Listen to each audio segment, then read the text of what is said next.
ते आपण सोनोग्राफी करू. इथे म्हणतात केली होती, त्याच्यात गाठ दाखवली आणि तिथेच ऑपरेशनच्या आधी सोनोग्राफी केली, त्याच्यात गाठ नाही दाखवली. म्हणजे 11 दिवसात माझी गाठ विचारली, एक लेडी लाईफने आणि एक आंबेची. आणि त्याच्यासोबत एक पेशंट तिथे मला मिळालं माझ्यासोबत. तिच्या छातीला गाठी होत्या. तिला एवढा त्रास होता, त्याच्या गाठीचा एवढी आग आणि चमका खूप होता छातीत. तिला जेवण जात नव्हतं. लग्नाला 10 महिने झाले होते आणि ती अक्षरशः रडत होती.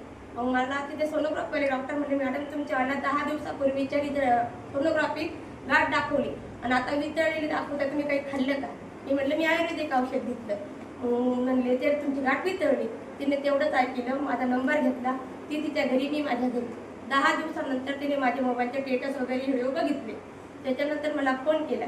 म्हणले ताई तुम्ही औषध कुठून घेतलं आणि मला पण द्या. मग ते औषध द्यायला आम्ही इथून वडीबद्रीला कांगणे सर, विजय कुलाल सर आणि मी घेऊन गेले. तिला ते औषध दिलं.